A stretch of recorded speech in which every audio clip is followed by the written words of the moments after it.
इमरान खान को वजीर आजम बनाओ और नून लीग और पीपल्स पार्टी को बाहर निकालो ऑपरेशन में शामिल तमाम बड़े जर्नैलों के नाम सामने आ गए। असद तूर के मुताबिक फैज हमीद इस सब में मरकजी किरदार के तौर पर उभरे थे, लेकिन इनकी यह बात भी सच है कि एक मेजर जनरल अकेला तो किसी वजीर आजम को इक्तदार से नहीं निकाल सकता।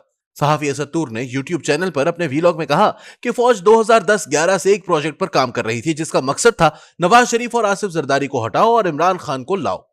इमरान खान को इक्तदार में लाने के मिशन में सरगर्म किरदारों में जनरल पाशा, जनरल जहीरुल इस्लाम दोनों शामिल थे। दोनों ही DGISI रह चुके थे। 2014 के धरने, 2011 के जलसे के जरिए इमरान खान के लिए पूरा माहौल बनाया गया था। इसके बाद general Qamar Javed Bajwa army chief बने तो यह तासुर उभरा कि नवाज शरीफ ने आर्मी चीफ बनाया है तो ये इन्हीं के वफादार होंगे। आर्मी चीफ बनने से कबल काकूल की अकेडमी में खिताब करते हुए जनरल बाजवा ने कहा था कि मुल्क की तबाही में हमारा भी उतना ही किरदार है जितना सियासतदानों का। फौज ने भी इस मुल्क में 3 मार्शल लॉ लगाए और करीब 40 सालों तक हुक्मरानी की और इसी दौरान मुल्क लूटा भी। इनके बारे में यही कहा जाता था कि वो जमहूरियत के हिमायती, सिविलियन बालादस्ती और फौज को इसके आईनी किरदार की हुदूद में रखने वाले जर्नैल थे। जब कमर जावेद बाजवा आर्मी चीफ बने तो इदारे के इमरान खान प्रोजेक्ट वाले लोग बशमूल ISI वालों ने सोचा कि कमर जावेद बाजवा को इस नुक्ते पर लेकर आना है जो इदारे की सोच है। शुरुआत में जब इन्होंने चंद दौरे किए तो हर जगह कुछ नौजवान अफसरान को प्लांट किया जाता था जो इन्हें बताते थे कि सर देखें मुल्क में कितनी करप्शन है और फौज को किरदार अदा करने की जरूरत है वरना ये चोर मुल्क बेच देंगे। हर कोर्स में 4-5 सवाल ऐसे होते थे जिन पर अफसरान की जानिब से ऐसे ही तबसरे किए जाते थे। जनरल बाजवा भी अपनी सोच पर मशकूक हो गए कि शायद इदारा मेरी सोच के बरक्स सोचता है। इसके बाद जनरल बाजवा के लिए ब्रीफिंग्स का एहतमाम किया गया जिसमें इन्हें सबकी करप्शन, जायदादों, अकाउंट्स के हवाले से तफसीली तौर पर बताया गया। इसके बाद एक कोर कमांडर्स मीटिंग हुई जिसमें यह फैसला हुआ कि अब नवाज शरीफ को जाने नहीं देंगे। फिर नवाज शरीफ को नाअहल करार देने पर काम शुरू हुआ। यह टास्क जनरल फैज हमीद को दिया गया। इस वक्त फैज हमीद ISI में मेजर जनरल और DGC थे। जनरल नवीद मुख्तार जो DGISI थे नवाज शरीफ के रिश्तेदार मियां मुनीर के भाई थे। चूंकि इन्होंने इस सब का हिस्सा बनने से माजरत कर ली थी तो फौज ने इनको साइड पर कर दिया और हिदायत दी कि DGISI के तौर पर अपनी मुद्दत पूरी करें, बाकी हम देख लेंगे। हमने फैज हमीद को इस काम पर लगाया है, वो करेगा। फिर 2018 के इंतखाबात का वक्त आया। लेफ्टिनेंट जनरल आमिर रियाज जो कोर कमांडर कोयटा भी रहे, इनको कोर कमांडर लाहौर बनाया गया। इनकी जिम्मेदारी थी कि पंजाब के इंतखाबात खुसूसी तौर पर लाहौर को इन्होंने देखना है। जराए का कहना है कि मुबैना तौर पर इन्होंने पूरे पंजाब को लीड किया और इतनी दिलजमई से यह काम किया कि अपने एक मामू को भी इलेक्शन जितवा दिया। बलोचिस्तान इलेक्शन के लिए नून लीग को तोड़ा गया, वहां बलोचिस्तान अवामी पार्टी बनाई गई। यह काम जनरल आसिम सलीम बाजवा ने किया। जब नवाज शरीफ की जानिब से मुझे क्यों निकाला मुहिम चल रही थी तो general Asim Salim Bajwa core commander Quetta थे। वो तब भी इतना पैसा बना रहे थे कि इनके बच्चे ना सिर्फ बैरून मुल्क मुकीम थे बल्कि वहां पर प्लाजे और पिज्जा चेन्स खरीद रहे थे। साबिक chairman joint chiefs of staff committee general Nadeem Raza उस वक्त लेफ्टिनेंट जनरल होते थे। ये भी इस मिशन का हिस्सा थे। लेफ्टिनेंट जनरल हुमायूं अजीज कोर कमांडर कराची थे। कराची और सिंध की मैनेजमेंट में इनका भी फाल किरदार रहा।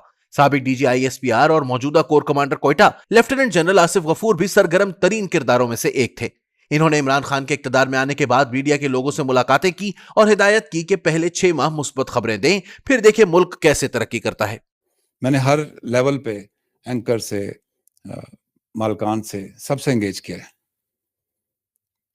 6 महीने सिर्फ आप इस मुल्क, you are the opinion makers domestically and internationally also. हमारे मुल्क की इतनी अच्छी चीजें दिखाएं। तब्दीली के साल वाला बयान भी इन्हीं का था। जनरल फैज हमीद का नाम तो जबान ज़दे आम है। इनकी तो दास्तानें भरी पड़ी हैं कि इमरान खान को इक्तदार में लाने के लिए इन्होंने क्या कुछ किया। जनरल कमर जावेद बाजवा के chief of general staff lieutenant general Bilal Akbar बहुत सरगर्म थे। कराची में पीपल्स पार्टी और MQM को छोटा करने में भी किरदार अदा किया। जनूबी पंजाब का इंतजाम core commander Multan lieutenant general Abdullah Dogar ने संभाला हुआ था। इन्हीं के जेर इंतजाम ये वाकयात हुए थे जब नून लीग की टिकट से इलेक्शन के लिए खड़े उम्मीदवारों ने नामजदगियां वापस लेने के आखिरी दिन नून लीग के टिकट वापस करके आजाद उम्मीदवारों के तौर पर कागजात नामजदगी जमा करवा दिए थे। ताहम बाद अज़ां अब्दुल्ला डोगर के जनरल कमर जावेद बाजवा से इख्तलाफात भी हो गए थे, जिसके बाद वो अपने ओहदे से मुस्ताफी हो गए। इस बारे में यह तासुर भी दिया जाता है कि चूंकि अब्दुल्ला डोगर जनरल राहील शरीफ के चहीते थे, इसी वजह से इनको साइडलाइन किया गया, जिस पर इन्होंने दिल बर्दाश्ता होकर इस्तीफा दे दिया। दूसरी जानिब यह भी कहा जाता है कि मुबैना तौर पर इन्होंने करप्शन की थी, जिसकी वजह से इनसे जबरी तौर पर इस्तीफा लिया गया। कोर कमांडर गुजरांवाला आमिर अब्बासी का भी इमरान खान को इक्तदार में लाने के मिशन में बड़ा सरगर्म किरदार था, लेकिन इसके बावजूद नून लीग ने गुजरांवाला में अक्सरियत हासिल की थी। कोर कमांडर मीटिंग में नाकामी की वजह पूछी गई तो इन्होंने खिसियाने से होकर जवाब दिया कि जिम्मेदारी तो आईएसआई की थी, मैं तो कुछ नहीं कर सकता था। इलेक्शन का बुनियादी मंसूबा यूं था कि 25 जुलाई को आम इंतखाबात थे, तो इससे एक रोज पहले तक उम्मीदवारों की खरीदो फरोख्त वगैरह कर ली जाए, पार्टियों से उम्मीदवारों को तोड़ लिया जाए, फिर इंतखाबात वाले दिन शफाफ इलेक्शन करवा देंगे ताकि ये दिखा सकें कि बगैर रुकावट बिल्कुल शफाफ इलेक्शन हुए हैं। और नवाज शरीफ वोट कम मिलने से हार गया। लेकिन जब नवाज शरीफ और मरियम नवाज ने आकर गिरफ्तारी दी तो नून लीग के वोटर फिर मरूब हुए और हमदर्दी की लहर पैदा हुई। इलेक्शन से 3-4 रोज कबल फौज के पास नए सर्वे आए जिसमें नून लीग के पंजाब में वापसी के इम्कानात वाज़ेह थे। नून लीग का वोटर जो पहले मायूस था कि नवाज शरीफ और मरियम नवाज वापस नहीं आएंगे, वो फिर से खड़ा हो चुका था।